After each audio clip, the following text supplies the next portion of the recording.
अपने चेहरे को पहले धो लें। गुनगुने पानी के साथ में एक क्लींजर का इस्तेमाल करें और चेहरे को साफ करने के लिए एक सॉफ्ट वॉश क्लॉथ रखें। अपने चेहरे पर मौजूद मेकअप, धूल और अशुद्धियों को निकालने के लिए चेहरे पर आराम से क्लींजर की मसाज करें। गुनगुने पानी से अच्छी तरह से धो लें। फिर पूरा करते वक्त अपने चेहरे पर ठंडे पानी के छींटे मारें। फिर एक साफ टॉवल से अपने चेहरे को सुखा लें। एक कॉटन पैड पर टोनर को रखें। पैड पर तब तक टोनर भरते जाएं, तब तक कि ये हल्का सा लेकिन बहुत ज़्यादा भी गीला न महसूस हो।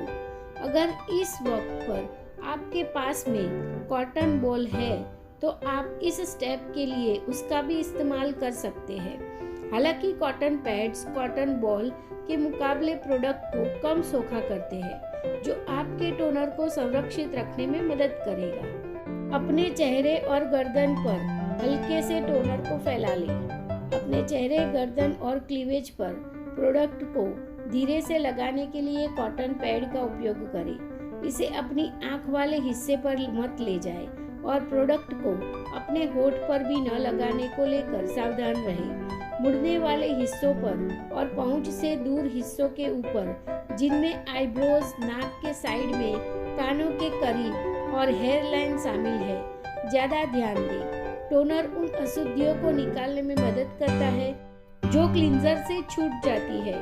साथ ही क्लींजर के अवशेष या सॉल्ट या नल के पानी में पाए जाने वाले केमिकल्स को भी निकाल देती है। अतिरिक्त नमी के लिए दूसरे टोनर प्रोडक्ट को लगाएं, क्योंकि स्प्रे करके लगाने से केवल अशुद्धियां धुल जाती है, वो निकलती नहीं है। इसलिए आपको पहले वाइपिंग टोनर इस्तेमाल करना चाहिए। हालांकि अगर आप लगाए जाने वाले टोनर की रिफ्रेशिंग फीलिंग को पसंद करती है तो आप इस स्टेप को वाइप टोनर इस्तेमाल करने के बाद के एक एक्स्ट्रा स्टेप की तरह इस्तेमाल कर सकती है।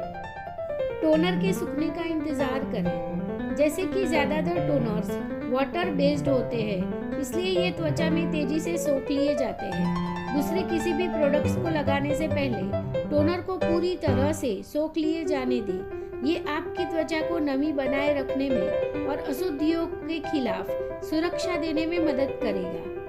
ट्रीटमेंट प्रोडक्ट और मॉइस्चराइजर लगाकर इसे पूरा करें। अगर आप बेंजोइल पेरोक्साइड या अतिरिक्त मॉइस्चराइजर जैसे किसी मुहासे उपचार का इस्तेमाल करती है तो इन्हें टोनिंग के बाद ही लगाने की पुष्टि करें। पहले टोनर इस्तेमाल करने से आपकी त्वचा पूरी तरह से साफ हो जाएगी और ये एक्ने या मॉइस्चराइजर प्रोडक्ट को आपकी त्वचा में और गहराई तक सोखने में मदद करेगा। रोजाना दिन में 2 बार टोनर इस्तेमाल करें। आमतौर पर आपको टोनर को एक बार सुबह और एक बार रात में लगाना चाहिए। सुबह टोनर रात भर में आपकी त्वचा में बने सीबम को हटाने में और आपकी त्वचा के पीएच को बैलेंस करने में मदद करेगा। रात में टोनर आपके चेहरे पर मौजूद धूल, मेकअप या अशुद्धियों को निकालने में मदद करेगा जो क्लींजर से छूट गए हैं, और साथ ही आपको क्लींजर की वजह से छूटे ऑयली अवशेष को भी हटाएगा। अगर आपकी त्वचा खास तौर पर रूखी है तो फिर आपको सिर्फ रात में एक ही बार टोनर इस्तेमाल करना चाहिए। टोनर का ज्यादा इस्तेमाल आपकी त्वचा को और भी रूखा बना सकता है। अगर आप अपनी त्वचा को खास तौर पर रूखा होता हुआ देखें तो फिर ऐसे किसी फॉर्मूले को खरीदने के बारे में सोचें जो डिहाइड्रेशन में कमी करता हो।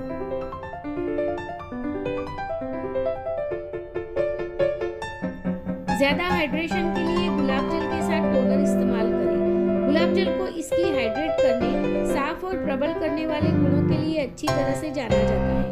ये ज्यादा नमी और साथ ही ऑयल कंट्रोल की जरूरत वाली त्वचा के लिए अच्छा होता है। ऐसे टोनर की तलाश करें जिनमें गुलाब जल को मुख्य इंग्रेडिएंट की तरह दर्शाया गया हो। अपनी त्वचा को शांत करने के लिए कैमोमाइल आधारित टोनर चुनें। अगर आप रूखेपन, रेडनेस या सेंसिटिव स्किन से जूझ रही है तो कैमोमाइल के साथ वाले टोनर का इस्तेमाल करके देखें। ये इंग्रेडिएंट त्वचा की इरिटेशन को शांत कर सकता है, धब्बों को हल्का कर सकता है, मुहासों से लड़ता है और आपके कॉम्प्लेक्शन को ब्राइट करता है। कैमोमाइल और एलोवेरा के एक कॉम्बिनेशन एक्जिमा और रोसेसिया को भी मैनेज करने में मदद कर सकता है। बहुत ज़्यादा रूखापन देने वाले अल्कोहल बेस्ड टोनर्स को अवॉइड ही करें। अल्कोहल को अक्सर ज़्यादा कठोर टोनर्स में एक एस्ट्रिजेंट की तरह इस्तेमाल किया जाता है। बहुत से लोग मुहासों से लड़ने के लिए अल्कोहल बेस्ड टोनर्स का इस्तेमाल करके देखते हैं, लेकिन इसे अगर बहुत ज़्यादा बार इस्तेमाल किया जाए तो ये बड़ी आसानी से आपकी त्वचा को इरिटेट और रूखा कर सकता है। इसकी जगह पर एक जेंटल अल्कोहल फ्री फॉर्मूला चुनें। एक ग्रीन टी टोनर बनाएं जो हर तरह की त्वचा के ऊपर काम करता है। इसके लिए बस 1 कप ग्रीन टी और आधा टीस्पून शहद को एक साथ मिक्स कर लें। जैसे ही मिक्सचर ठंडा हो जाए, फिर इसमें जैस्मिन इसेंशियल ऑयल की 3 बूंदें मिला लें। अपने टोनर को एक एयर टाइट बोतल में रखें और इसे एक ठंडी जगह पर स्टोर करें। ग्रीन टी को स्किन सेल को दोबारा जीवन देने में बढ़ावा देने के लिए जाना जाता है। बैक्टीरिया को खत्म करने के लिए चाय के पानी को कम से कम 1 मिनट के लिए उबालें। ऑयली स्किन टाइप के लिए एप्पल साइडर विनेगर का इस्तेमाल करें। एक नींबू के रस को 1 चम्मच एप्पल साइडर विनेगर के साथ मिक्स करके एक ऑयल कंट्रोल करने वाला टोनर बनाएं। 200 मिलीलीटर मिनरल वाटर मिला लें। इस मिक्सचर को एक एयर टाइट बोतल में डाल दें और इसे एक ठंडी जगह पर स्टोर करें।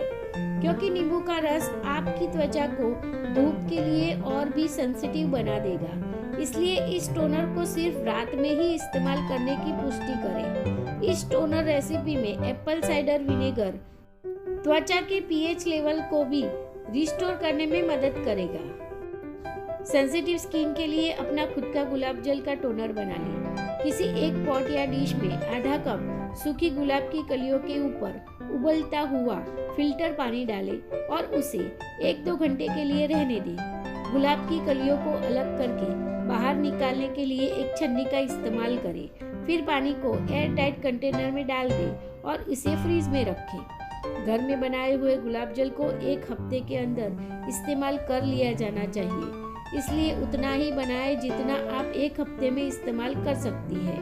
1 कप काफ़ी होना चाहिए।